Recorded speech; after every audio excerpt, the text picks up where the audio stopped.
Welcome to the Madtrio podcast. This week we have the California Pariah, Jonathan Charney, Rob, the old guy. Old guy's here.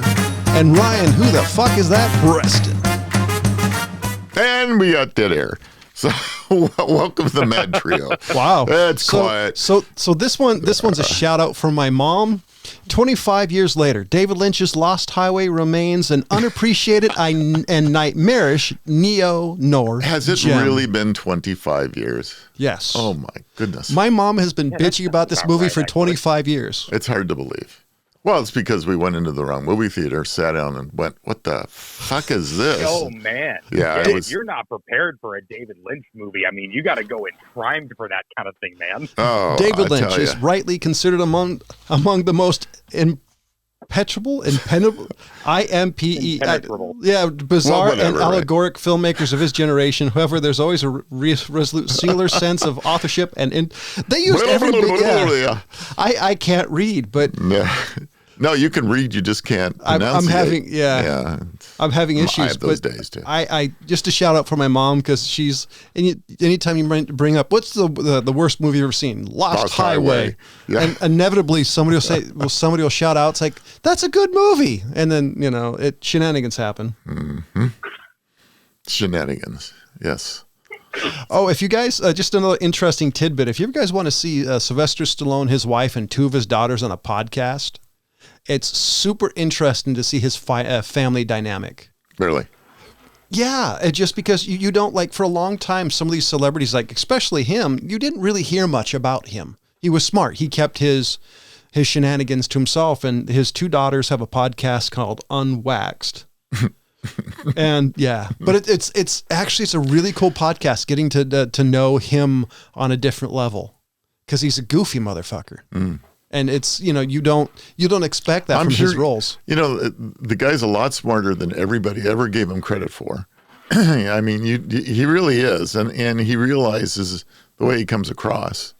And so, it's kind of interesting. When everybody see him, they think of Rocky. So they think of this dude who's just like dumb as a brick guy, instead of that he was pretty smart. No, he's pretty smart. Well, it's almost kind of the opposite of Steven Seagal. It's why you get this impression of this dumb guy, and then you hear him talk, and you kind of got to hear him talk at length, because if you only hear him in 30-second clips, you might still be like, hey, he's kind of a box of hammers.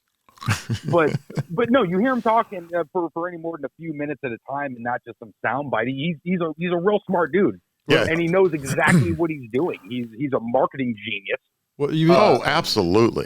You're not talking about Steven Seagal. No, right? no. Oh, He's okay. not. No, Steven Seagal is the opposite. Yeah. He portrays himself as this fucking guru. Yeah. And then you hear him talk for more than 30 seconds at a time. You're like, this guy's so full of shit. Okay, so he's the antithesis of. Okay, Yeah, exactly. I was about to say, wait a minute, them are fighting words calling that guy. Smart. The interesting thing with Stallone is that if you watch him talk, you kind of go, well, but if you listen to him talk without watching him, it's much better. Because the way he talks, he's got that kind of curled lower lip type thing, and it's very strange. And here's the thing: is he still has that real like salt of the earth Philly vocabulary. Yeah.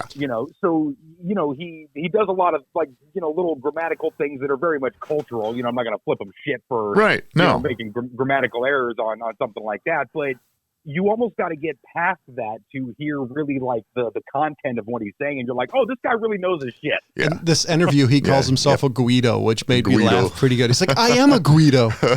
But no, I like Stallone. I always have. This was cool. Like it was funny. Like I never thought growing up that I would have liked Stallone more than Schwarzenegger. But Schwarzenegger to me has turned into kind of a scumbag, and the more I hear about Stallone, the more I like him. I think it was just interesting because I was a bigger Arnold fan back in the day. What was scumbaggy about Schwartz? He slept with everything while married. And that may be the case for Stallone, but Stallone's been married forever.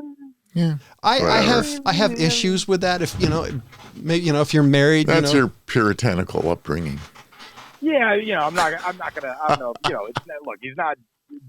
I guess the bar has been set so fucking high now that if you're not banging kids, I generally kind of give you a pass for, okay, you stepped out on your marriage. That's between you and your wife.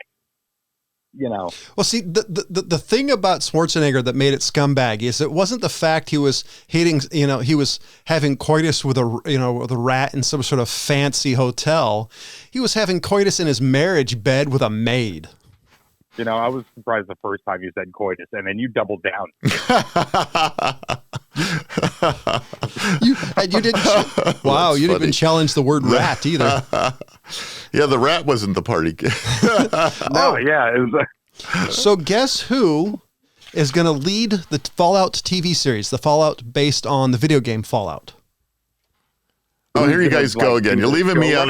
You're leaving me out of this conversation. Let's talk about things I don't know anything about. Well, this is for James and Ryan, but I thought Ryan would like it. Is James here? Hello, James. Are you there? No, I'm sorry, James is not here. So okay. So Barney, first tell me, and then I'm gonna give your dad the 30-second elevator pitch on Fallout. Walton Goggins will lead for the Fallout TV series. Fucking way, let's go. Yeah. Homie. Hell yeah. So, Rob, you know Walton Goggins? No. You ever see Justified? No. Ooh, that's a good one. You'd really dig. Oh, okay. He was also in Hateful Eight. I don't know if you caught that one. Sons of Anarchy, The Shield, Justified, Sons of Anarchy, yeah. Ant-Man and the Wasp. No. He's been in a lot. Suffice to say, he puts on a clinic every time he's in something. I love this. Oh, yes. Okay. John showed me his photo. Yes, I know him. Yeah. Yep. Yeah. Right. Fallout, basically, remember the Disneyland version of the future? Like when Disney imagined the future from the 1950s? Yeah, I was there. Thought, everything is going to be nuclear powered. That's what I'm saying. Yeah, like that vision of the future. You got these robotic everything, and everyone's cars float like the Jetsons. Right. Right. Yeah. Based on nuclear power. So basically, Fallout takes place in a world where that was the case. Like everyone embraced nuclear power, and it turned everything. Your freaking Mr. Coffee is nuclear powered, and your car, and everyone's got a Mr. Handy robot and things. And at a certain point in, I want to say 2077, nuclear war breaks out. Everyone gets put underground into these fallout shelters where this giant corporation called Vault Tech was secretly planning on doing a bunch of experiments on people and then repopulating the earth later on. Okay. So it's a post-apocalyptic video game series, survival, etc. But the lore of it is so unbelievably deep. And there's been 5 games and change, if you count a couple of interstitials. The first game was around when I was a kid. Yeah. It's been around forever. But the lore has very much been established from game 1 to game, 4, which they're on now, technically. And there's, again, a couple of interstitials. But it's a really, really well thought out, like the new one, 4, the newest one, takes place in Boston, and they turned Fenway Park into a city called Diamond City, and it's like 300 years in the future, because everyone was cryogenically frozen. Like it can make great fodder for TV. I would recommend sight unseen. You might dig it if you ever like the post-apocalypse. Yeah, and this is from Looper. This is from Looper.com, LOOPER. In regards to Fallout, Amazon has not revealed the specifics of Goggins' characters. Variety has reported, however, that he may be in line to portray a ghoul. These zombie-like mutants are humans who have been irreversibly radiated, losing most of their skin, taking on trademark gravely speaking voices. Some have become mindless zombies, where others retain their minds and participate with remains of society. Interesting. So this is why. So when it comes out, let me know. Yeah, and he's the perfect. He's the perfect actor. The interesting thing about Walter Goggins is he's from actually the area or where Justified was supposedly about. So he's from Kentucky. And so from one of the things he was worried about, it was... Wait, what's that I hear? Oh, banjos, never mind. See, that's actually what he said, that he was worried about how it was going to make fun of his people. And so there's a couple of interviews with him being worried about, afraid everybody was going to be these toothless redneck drinking moonshine type of characters. And Justified, from what episodes I've seen, is a pretty amazing TV show, was. All right. Oh no! If you haven't seen or finished Justified, it's Timothy Oliphant as a U.S. Marshal who was like born and raised in Kentucky and goes back there, but he's this real old school, like loves old Western, still wears a cowboy hat, practices his quick draw. He's just a badass. It's a really, really fun show. And it's coming back. Is it really?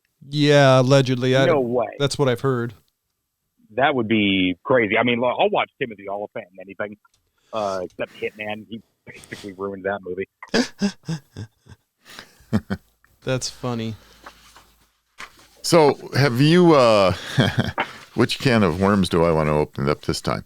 Have you guys checked out Truth Social? No, I have not. No, what is this?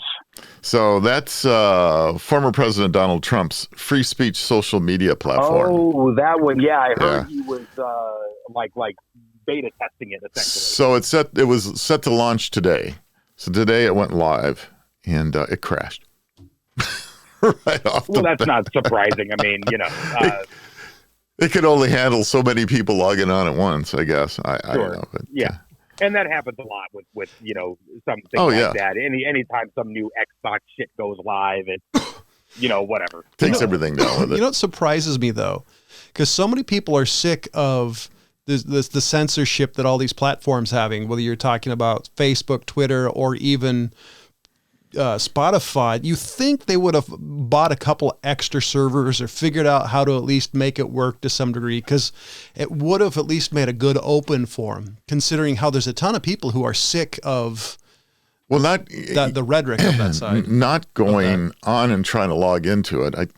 I mean, I looked at their their opening page just to look at it, and then it says, okay, well, set up an account. I'm sitting there going, I don't know if I want the government to know I'm logging into Trump's site. Isn't that terrible to think about something like that? But they're touting it, of course, as the free speech social media platform, and which is the problem with those things. I'm sorry, Rob, I didn't mean to cut you off, buddy. The problem with those things, I think, can become, and I'm not saying this is what it is or what it's going to be, but the danger is echo chambers. People never want to challenge their particular beliefs. They want to talk to people who only agree with them. Right. And if they do meet anybody that has a differing opinion, they've talked to the inner circle so much that they don't even want to listen to, or they just automatically judge or get angry at the differing opinion, and it doesn't get anywhere. I think there's too many people in the silent majority who don't talk, but that's going to, I think, again, has a very strong potential of just becoming a echo chamber / propaganda machine. Even if it's not setting out to be, there's definitely going to be their version of the truth, and not a lot of it'll be a war back and forth as far as I'm concerned. You're going to get, we're getting it depending on what news outlet you listen to or whoever you listen to. You get both sides now, and I still have a problem with not the ability to come together and let somebody have their own opinion and make some discussions, and you'll have an open discussion. Now it's shouting each other down is all it is. Yeah, right. So the best example of this that I think far as the war between two sides is if you take a look at the Proud Boys. If you look at the Proud Boys, their leader was a black guy.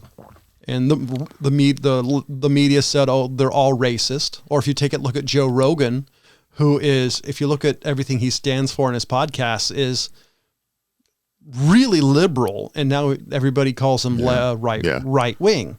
So I think that's a lot of people trying to take that out of context and things like that. No one's really concerned about the context.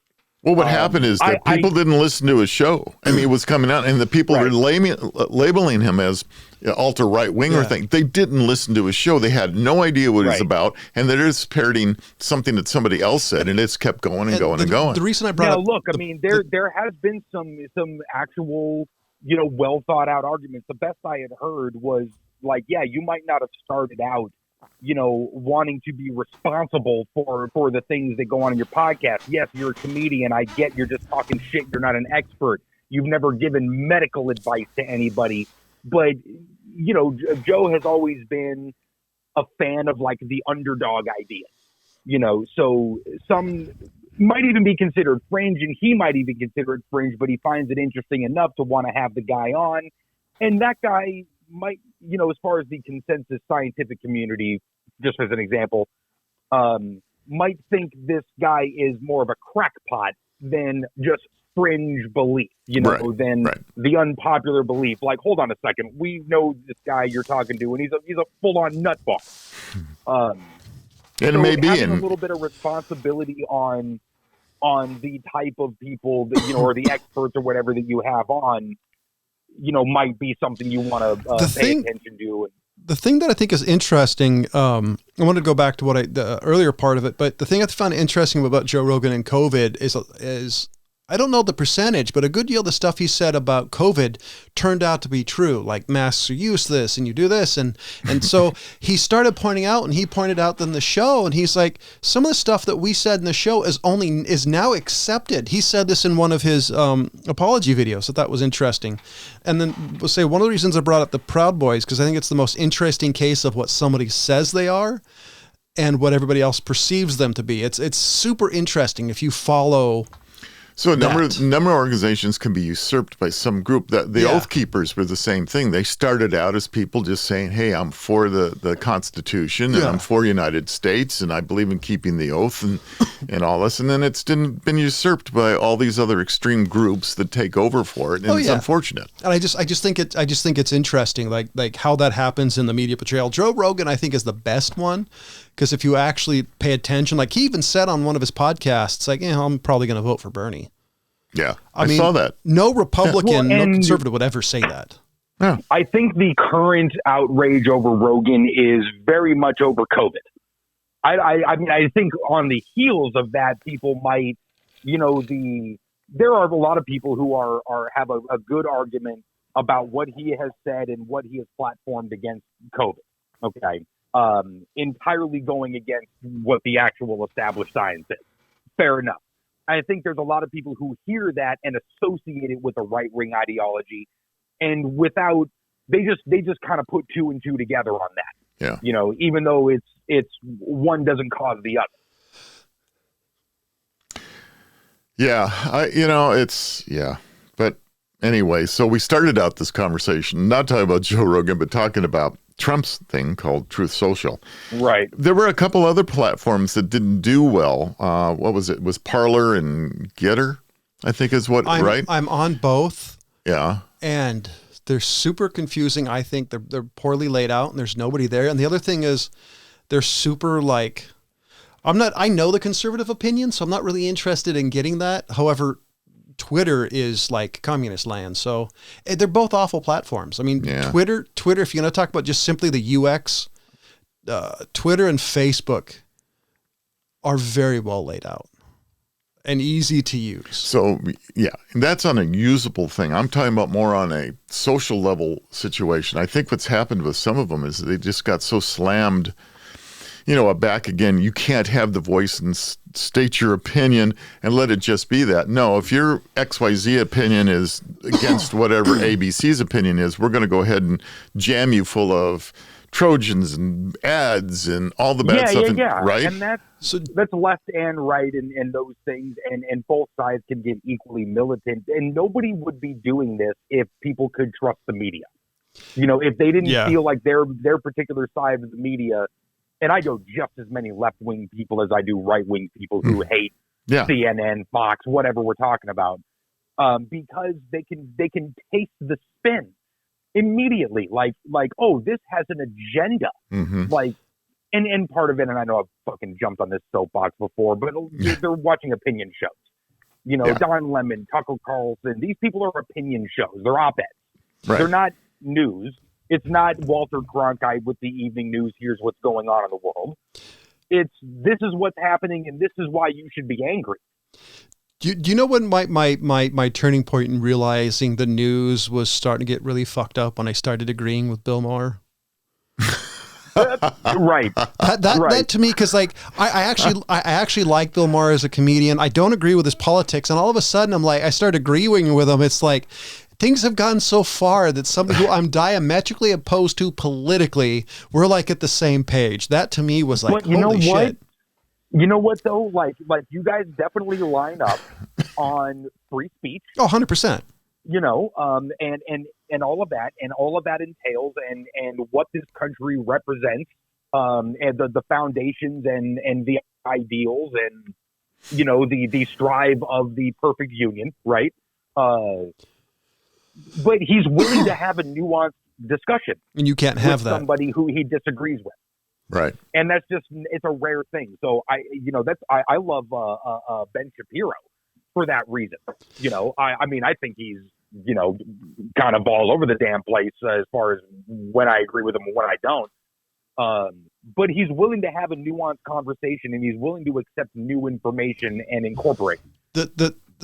Ben Shapiro, if you want to look at the whatever side doesn't like him, the stuff they throw at Ben Shapiro is insane. Like the amount of, by the way, what I'm saying is a guy who has Jewish heritage. So take that with a grain of, just remember that. Like I've seen the K word thrown around. I've seen a lot of like super racist shit thrown his way and crickets. Yeah. And I'm like, it's like, seriously? I mean, come on here. If you're going to talk shit about him, at least talk crap about there are some things he does that drive me nuts. Like his particular way of speaking drive me bonkers, but I've heard the reason particularly why. I forgot the particular reason, but I saw a TikTok video explaining that it's a idiosyncrasy of how he grew up and where he grew up, that particular style of speaking. It just happens to be what he, alleged. That's what this girl said. So I don't know. There's so much stuff I'm just tired of. Well, so as we all know, people voicing their opinions don't necessarily understand anything they're saying, and they're just spouting whatever. And that's unfortunately what happens, is that you get people that don't truly understand the issues or what's really going on, and they just sit there and they start ranting about the most esoteric stuff that makes no sense whatsoever to the argument, and that's what happens with this stuff, and that's I'll tell you that's why I stopped having opinions about kind of general politics, because I don't know enough, and I'm not even saying like well, I am partly saying I don't pay attention enough and read enough about it and understand, the real particulars, ins and outs of the government. And, I've got the cursory knowledge, let's say, of how our government functions. I would interject that if you paid close enough attention, you're a sadomasochist. No, I totally agree that you've got some serious problems. But hey, look, brain damage. That's their hobby. I play video games. Some people pay attention to politics, and that's their jam. I think a full frontal lobotomy sounds a lot more enjoyable than paying attention to politics, especially American politics. But for what the president does, let's just take that specifically, okay? None of us, no matter how much you pay attention to politics, are privy to the information that the guy in that chair has. Oh, 100%. There's information that you don't have that dude does. And that might color his opinion. No, I'm not saying, give him a pass on anything he does, like hold people accountable, et cetera, will of the people and all. But at the same time, like the armchair quarterbacking that fucking goes on, the Monday morning quarterback, it's like, dude, you didn't have all the information in that briefing room. You're not taking into account 100 different facets like this dude is. And that's why I really dislike Trump. And I'm saying this very much from like an emotional level, right? Because that's all I have to base it on. Is I never got the impression like he was considering the various angles on anything. I think he saw an angle that gave him an opportunity on things, and maybe have been accidentally right a few times, and accidentally wrong a few times, but it's not knowing all of the information, I believe, was a big factor in that. So I brought this up before. I want everybody, if there's anybody who's ever listened to this, look up a TED Talk by a gentleman named of Eric Bischoff. Eric Bischoff was the president of WCW Wrestling. during its when it got wrestling got I thought I super recognized that name. when it got super hot in the 90s. The reason I say that, because he talks about the news, but this also works in politics, about how they get you to be emotionally invested into it. Instead of paying attention to politics should not be about emotions. It should be about taking in data and interpreting in data through whatever political filter and lens you see things. For some people, it's you're viewing things through conservative or a Christian conservative, which is completely different than a standard conservative. So there's all these lenses you see things. But politics today and in the past have become super emotional. You know, have that you're tied into who you are instead of being, I'm American who's a Democrat. It's like, I'm a Democrat who's an American, and it's just really weird. I had a conversation with an acquaintance of mine who said, people just, instead of being African American or a gay American, they said just be an American who's gay or American who's black, or, and her comment was, no, we need these groups to separate. It actually shows that it forms a tighter bond. It's like, it forms a tighter bond. Yeah, between groups of people by being segregated. Yeah, and, ridiculous. And my comment to her at the time, and anytime to anybody who's ever said that exact same thing to me, it's like, my forefathers came here around the turn of the century. If you asked them at the time, they would have said, I'm from blank, but now I'm an American. And I said, ask anybody who immigrated from the United States to the United States. Anybody who went through like the citizenship process and all that. They'll say the same thing. So it's like, I'm an Israeli, but I'm an American. They say, yeah, I'm from here, but I'm an American now because I'm here. And I think that's part of the big part of the issue. And I think the first time I saw this in my lifetime that I paid attention to was Bush and Gore with the Supreme Court. But looking back on it, you could totally tell with Reagan. There's things the Democrats and Reagan did, but I think it's gotten worse over time. That's a sidebar to it. Politics has always been its own kettle of fish, so 100%. To speak, right? Politics, you go back to the you can go back to the beginning of the country, and when we're controlled by the king and queen or whatever it may have been at that time, and you look at it moving forward, it's always been contentious. So every way, shape, or form, it's just politics. It's crazy. I think though, and I don't know this, but I don't remember a time in my lifetime where it was your identity. Like politics is your identity. If you pay attention, that's what it is now. It's the core of your being. Like how people say, I'm Christian, I'm a Muslim, I'm Hindi. It's like, no, I'm a Democrat, I'm a Republican. It becomes like the center part of the universe. Well, everybody has a right to identify. In this day and age, you got to identify with the way you want to identify. I've never seen that. I wanted to identify as a whatever, right? Dude, what I identify as, one, not a big fan of labels like that. I don't like being put in a box because people form an opinion based on a label I give myself, right? Yeah. So I don't say I'm a Democrat or a Republican or anything. One, I'm neither. But he's a Bull Moose Party guy. But I don't say that because, and I wouldn't really claim a particular party just because someone's already going to have an opinion before I explain it, right? Like, I don't even like saying atheist because that's such a loaded effing word. People have an opinion about what that word means to them, regardless of what it means to me, So that's why agnostic is the best way of going. I mean, yeah, you're running that fence really well. There's your label. Yeah, exactly.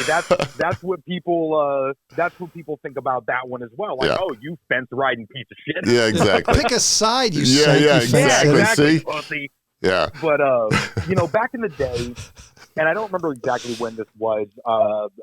Very much in Rob's memory, probably more than mine. What's left of it? I think that was an old joke. Yeah, I think so too. Go ahead. Not even a joke. Legit. Like, there was a time when there was a certain amount of money set aside by networks for children's programming, right, and news shows, right. Yep. That was before, like, you weren't even allowed to advertise on children's shows, right, and news programs because it kept everything impartial.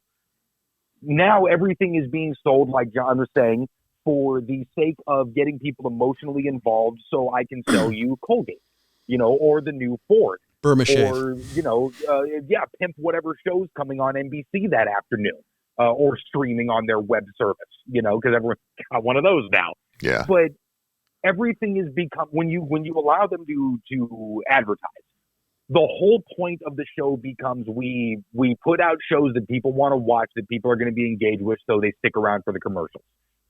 Since the beginning of television, that's exactly what it's been for. The freaking Colgate Comedy Hour. You know what I mean? Like it just, everything was to sell you something. And when you add news and TV, kids shows to that, I've got one opinion about kids shows because damn, I found a lot of cool toys watching Animaniacs. But with news, it's a different stake. I'll say children's shows, particular, are actually they're designed to sell you toys. Period. That is the goal of any. You wonder why, as a kid, your favorite cartoon disappeared because it didn't sell enough toy units. That's literally what they're there for. They're advertisements. And that's also why back in the day when the networks were required to shell out a little jingle to the kids shows sucked ass. That's how you end up with freaking Hanna-Barbera, for Christ's sake. Damn. And don't give me any shit over. I love Yogi Bear. Grape Ape sucked so much ass. It's not even fair how bad that. I liked Grape Ape, Deputy Dog, Ricochet Rabbit. I loved all of those. Yogi Bear, Snagglepuss. Come on. Look, I've got a little bit of a soft spot for some Huckleberry Hound, which I think was Hanna-Barbera, wasn't it? Yeah. Watch it not be, and prove my point. Deputy Dog had some moments, but I mean, a lot of their shows were trash. As a cartoon fanatic, I'll give you the ability to be wrong. No, look, I give you the ability to reconcile with the fact that there was only two things on, and you had two choices between a couple of bowls of shit. I'm sorry that that's what we grew up with, John. But that was, man. You look back on those shows now, and they don't exactly hold up. No, that was my dad's era when it was you were either watching Flipper or the Brady Bunch. You didn't have any other thing, and when the president was on, your night was shot. There's some truth to that one. You and I can both sit here and talk about the virtues of the original Warner Brothers all day long. Because that was just great shows, because you had Friz Freleng and Mel Blanc and those heroes. I love one of my all-time favorite classic cartoon characters is Droopy. That's all I'm gonna say is I love Droopy. Droopy was an awesome character. Droopy was pun intended my dog, man. I love Droopy Dog so much. Yeah. Okay. That's the whole idea behind the show is where we go down this rabbit hole and how many different directions we can take at once. Hey, right? That's what it's all about. So that's what it's all about. Yeah. According to CBR.com, they're showing a new high-res Batgirl photo showing Michael Keaton as his new Batman costume. He's back as Batman. Michael Keaton. At 60 some years old. That's like putting me in a bat. Well, no, I'd have to go back further. Please tell me they're going to be doing Batman Beyond. No. Well, I don't know about that, but that's not what this is. He's considered Batman the Retirement Home. He's considered one of the greatest Batmans because it was so gothic. The Tim Burton's Batman is what inspired the 90s Batman cartoon, which is considered by many the greatest Batman cartoon. So I'm not surprised. Beetlejuice. Yeah. All right. Tim Burton. Mr. One of the best. Yeah. So, and you have Michael Keaton, who was Mr. Nanny or Mr. Mom. Yeah, especially with the first one. The first Batman, before he gets a little silly when he got into Penguin and all of that. But the first one, it just really set a tone, man. It was so great. The first, I think the first and second one, and there were parts of the second one I thought were well done, but the parts of the second one were just completely insane if you watch them now. Like the entire Christopher Walken stretch. Their interpretation of Penguin and Catwoman were just bananas. Reed, if you can find it, there's an article somewhere talking about the hell that Michelle Pfeiffer went through in that costume. Oh, I bet, yeah. But she got her powers because she fell out a window and a bunch of cats licked her. Yeah. All I'm saying. Yeah. Oh, this is a sidebar. But if there's any superhero movies, look for any time that the female character, the female superhero, look for what they talk about their costumes. I think the women get tortured more in these superhero movies than any of the guys do. Oh, for sure. Yeah. Although that Captain America suit doesn't exactly look comfortable. None of them look comfortable except for Robert Downey Jr.'s, considering it was CG to the everything. Yeah, but no shit. He's in a studio wearing jeans. Dude. Yeah, there you go. The one that actually That's the way to do it. looked the most uncomfortable to me was the Princess Diaries chick in the Christopher Nolan Batman as Catwoman. That just looked uncomfortable. And any of the costumes that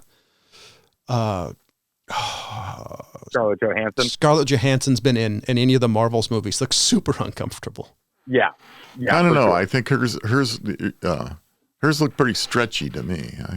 I don't know. Anne Hathaway apparently kept for those moves that she had to make. I don't know. They weren't. Yeah, that wasn't the heavy leather that like Batman. Yeah. I know Anne Hathaway kept saying she kept blowing up the back end of her costume. Those are the ones that I find interesting is when people complain. Michael Keaton said a 6-year-old little girl could have kicked your ass as Batman. Yeah, because he couldn't move. And this was something he said like a couple of years after Batman. He says it's just like you can't do anything. He said you can barely turn your head. Yeah. And no, he didn't turn his damn head. Yeah. He turned his shoulders to right. look at people in that movie, man. He couldn't move his head. That's why in the Christopher Nolan movie, they on the second one, they made a joke about I'd like to turn my head. Yeah. Yeah.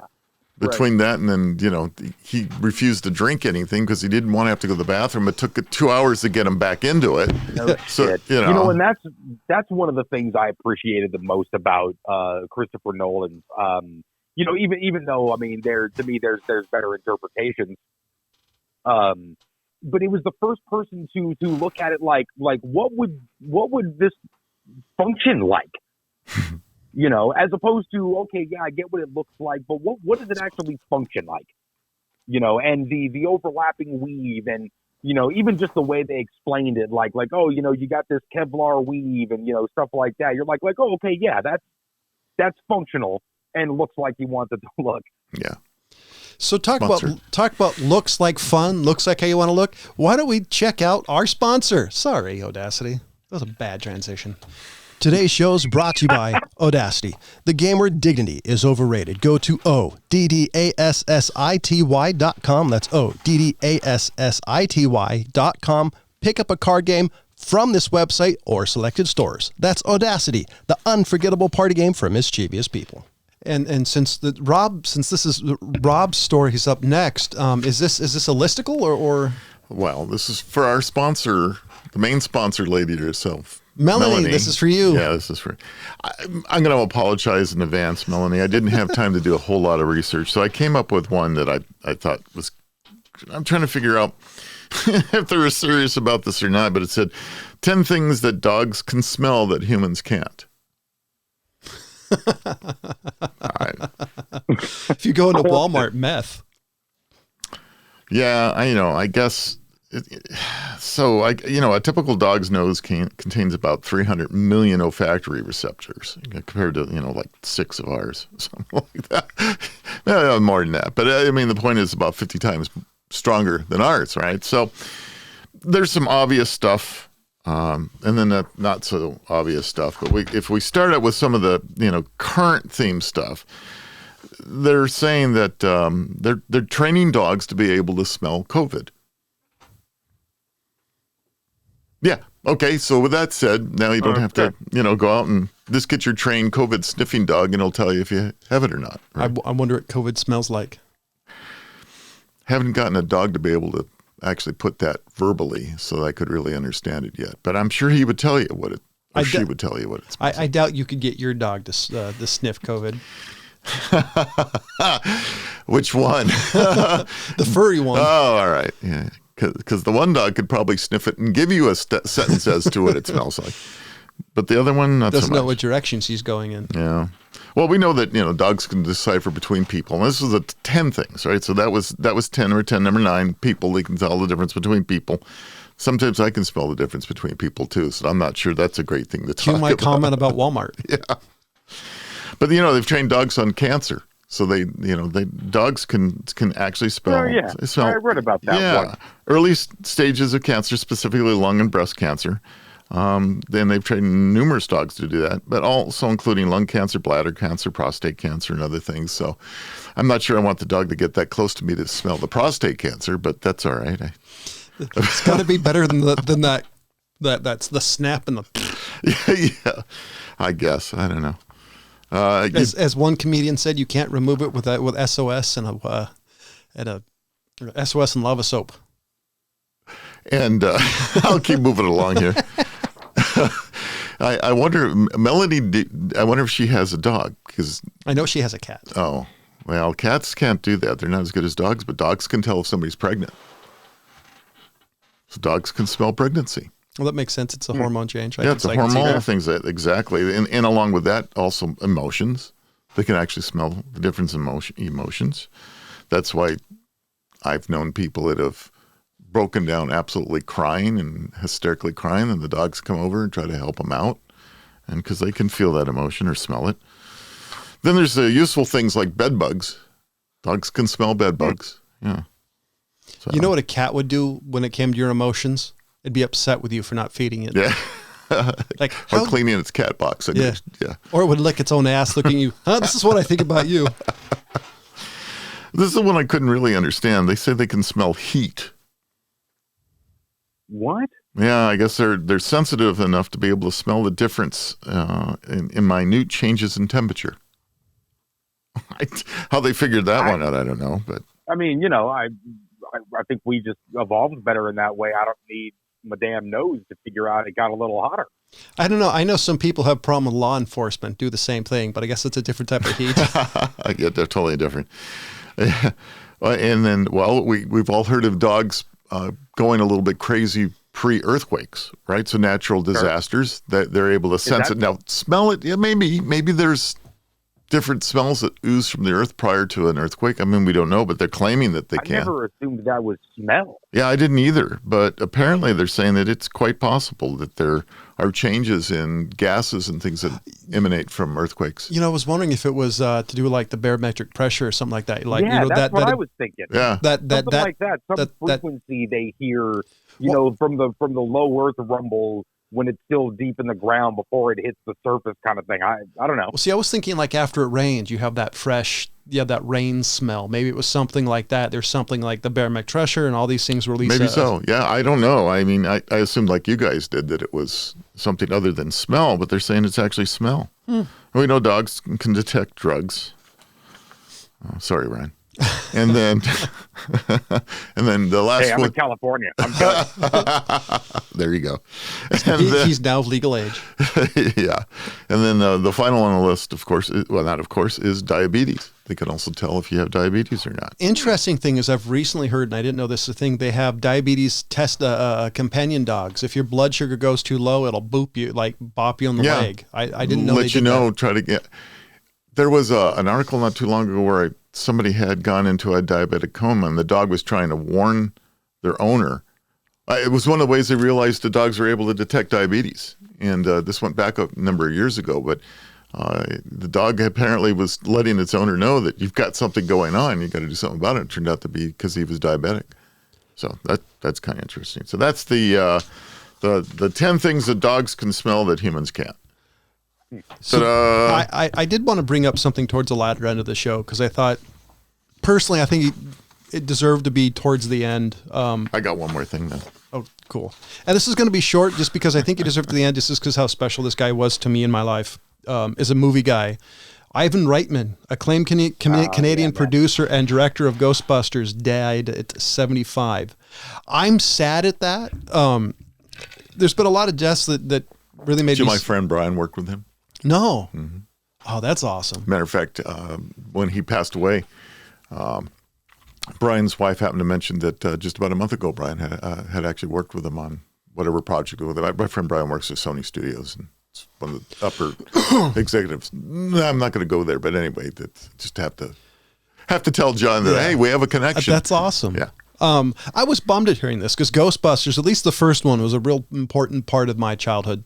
Oddly enough, the second one scared the living shit out of me as a kid when I saw it in theaters. But I was really bummed about that, especially really loving Ghostbusters 3. Yeah. I really loved Ghostbusters 3. Well, good. I'm sorry to hear his passing, though. And so I know, wrap my part up here. I know that, Ryan, you probably have that Audi on order, that really high-end Audi. And I know Jonathan's got, you know, sure. yeah, and Jonathan's got his Porsche that he's been waiting on at the dealership. No, definitely not a Porsche. No? No. They're Bentley? No, No, not a Bentley. Lamborghini. Yugo. Well, that's not part of the story here. I've had it on order since 1973. Well, all right, so then it's going to have to be Ryan then. So, you know, if you had a Porsche on order, an Audi on order, a Bentley, or a Lamborghini, you may be waiting a bit longer. An abandoned ship caught fire off the Mid-Atlantic last week, carrying over $400 million worth of cars. Porsches, Audis, Bentleys, and Lamborghinis. They went up in a puff of smoke coming across the Atlantic. So, yeah. Bummer, huh? No. Yeah, it really breaks my heart. Yeah. I knew it would. So, I wanted to bring up the result of a story. We did a story a while back. We talked about they were going to charge a reporter who found basically by looking into the script of the website, the source, they found a bunch of people's information like social security numbers and stuff. Yeah. So prosecutors won't charge the reporter who uncovered database flaw. Mm-hmm. St. Louis, Missouri prosecutors will not charge a St. Louis Post-Dispatch journalist who exposed a state database flaw and then public to access thousands of teachers' social security numbers. Cole County prosecutor Loke Thompson released a statement on Friday saying, there is an arrangement to be made that there was a... I'm sorry, this is so fucking stupid. There is an argument to be made that there was a violation of the law and that this issue at the heart of the investigation has been resolved through non-legal means. What? Violation of law by hitting F2? I mean, or whatever it is. Yeah, so he exposed the problem that a government website had that was tied to a database that it literally exposed in the clear all this personal information. Yeah, we reported on that show that story a few shows ago, and this guy was being charged by a prosecutor in that area. A felony too, mind you. Yeah, and all he wanted to do is kind of whistleblow on the situation. That, hey, you're leaking all this information that you probably should not leak, and he got in trouble for it. Guy, what a great way to encourage people to say, hey, you might have a problem here, right? That's well, you know, that's been us in a nutshell for a while now. Yeah. That's been my favorite thing right there, though. There was an argument to be made. There was a violation of the law by using a basic feature of a web browser. There was a violation. Yeah. Mm-hmm. Well, okay. Yeah. And Bill Clinton didn't inhale.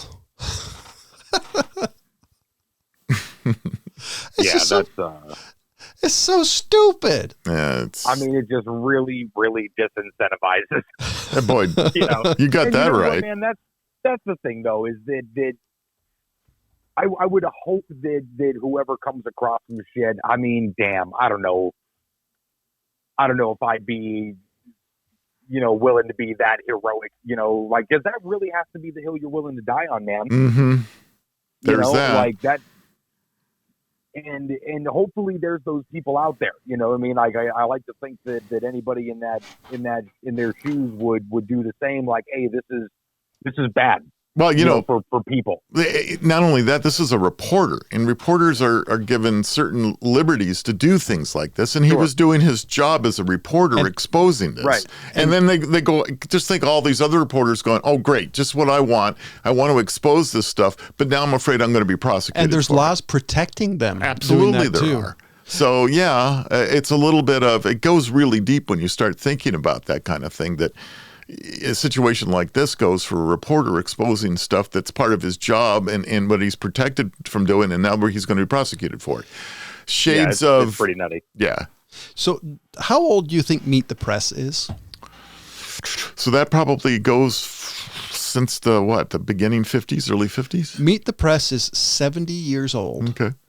And the first moderator, I did not know this, was a woman by the name of Martha Roundtree.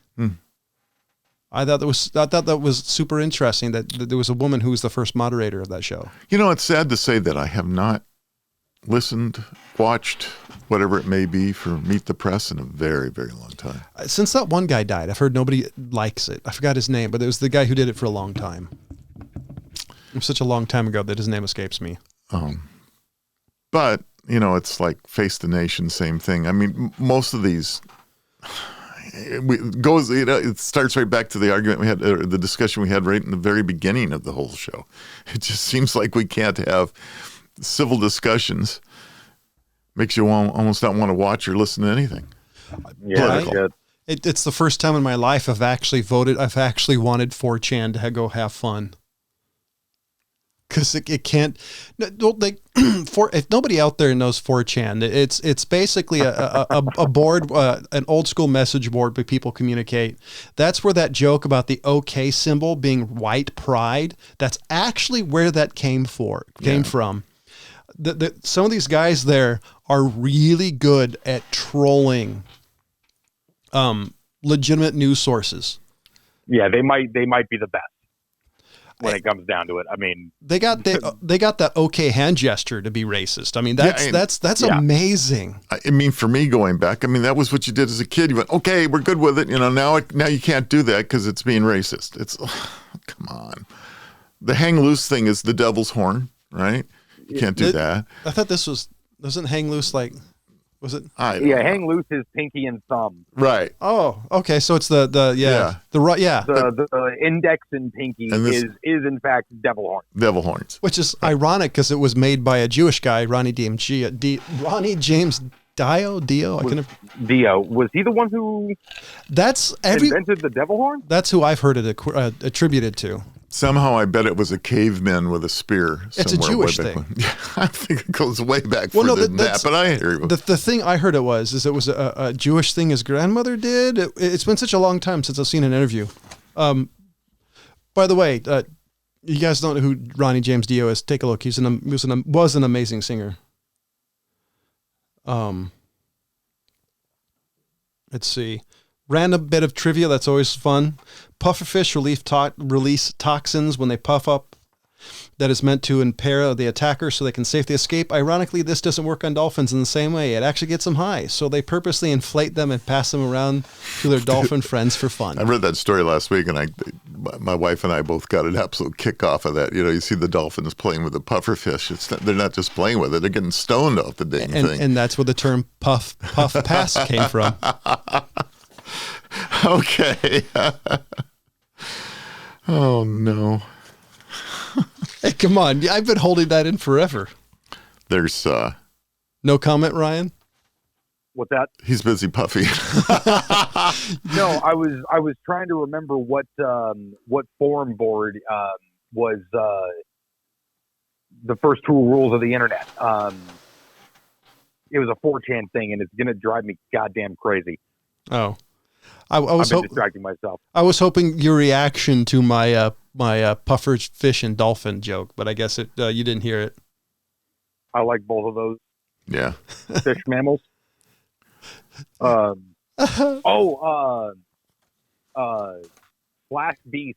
think it was. Oh yeah, yeah, that makes sense. /B. Which actually I just broke to the first two rules of the internet, which is rule number 1. Don't talk about /B/. Rule number 2, don't talk about /B/, if I'm not mistaken. Right. And then the only one I remember off of that is I think rule number 34 is if it exists, there's a porn of it. That's right. and just from going down the Reddit hole seems to be true. Yeah. Shout out to the perverts at r/clop. Because there was something that disturbed me for a while. Well, I always said that the internet would never grow to what it is now if it wasn't for porn. Hey, it's just absolutely. It's just like Betamax. It went away. One of my favorite things. My boss didn't believe me that was a thing. Somehow, me and a coworker got discussing rules of the internet. You know, laughing about it, and he and I told him like, oh yeah, you know, rule 34. I'm pretty sure that's what it is. You know, if it exists as a porn of it, and he's like, what do you mean? I'm like, if it's a thing, somebody's made a porn of it, and he didn't believe me. So that day was a good 45 minutes of him trying to come up with something and me just going, no, that's a thing. And there's an HR violation. Every now and again, like once every other couple of weeks or so, he'll just randomly come out with some shit like ice cream. I'm like, oh yeah. Oh, that's an easy one. Yeah. No, and a lot of them are like no-brainers, but he's just like, really? Yeah. Santa Claus? I'm like, yeah, he's Santa Claus. I don't know what to tell you, bro. That's funny. Next time you have this conversation, tell him to go to Reddit. Yeah. No. He's in his mid-50s. He's not an internet person. It did blow his fuzzy mind. So there was a biplane that I just recently saw a little bit of a show by. I want everybody to take a look. It's the Hadley Page Type 0. It was one of the world's largest biplanes made by Britain during the First World War. I think it's absolutely massive. And it was from an operation from 1916 and retired in 1922. So it's for World War I. Yeah. Right. So take a look. I mean, here, I'll show the old guy. This is the Hadley Page. What's it called? It's the Hadley Page Type O. Since I've never heard about it before, I kind of surprised me. I'm super into history. Add it to all the list of things you've never heard before, because I still stumble across it. Whoa, that thing was real. I swear to God, I've seen this in pictures before. I thought it was one of those bullshit things. Yeah. See, I'm a huge. This sounds really bad, but I'm a huge fan of the history of World War I and World War II. And so anytime I hear something new, specifically about machinery, it always blows my mind. That thing's a beast, man. If you compare it to the modern. Considered a heavy bomber. Yeah. The engines I saw. It's got like a bench seat and throw pillows. That's right. That's when men were really men. Yeah. There's a documentary on YouTube somewhere. I don't remember what it was, but it actually showed video footage of this. And I actually had to, and it was in the particular accent, I actually couldn't tell what the guy said. So I had to rewind it a couple of times to hear it, but it's an amazing piece of kit. Just a history buffs out there. Yeah. It's when men were men. That's something else. If you want to keep up to date on the maddest of the mad at the Madtrio podcast, check out our social media feeds on Facebook, Instagram, and Twitter. Or go to themadtrio.com. And I bet the guy's wife was mad for moving those throw pillars off the couch. Probably. It was probably her best one. She woke up one morning and went to go just walked out into the living room and just looked over at the couch like, where the fuck are my throw pillows? It's just like those hand towels you're not supposed to use. Got to use your pants. Yeah, right, exactly. Or the decorative soaps on the back of the toilet. Hopefully she fell back on just being proud of us for the war effort. That's right. That's right. So, ladies and gentlemen, for the California Pariah, the old guy, and Ryan Preston, since I didn't give him a shout out the last time he was able to get on. Did you forget about Ryan? That was the time I couldn't make it. He filled in for me. I mean, let's be honest. I'm a goldfish. So, ladies and gentlemen, as always, thank you for listening. Goodbye.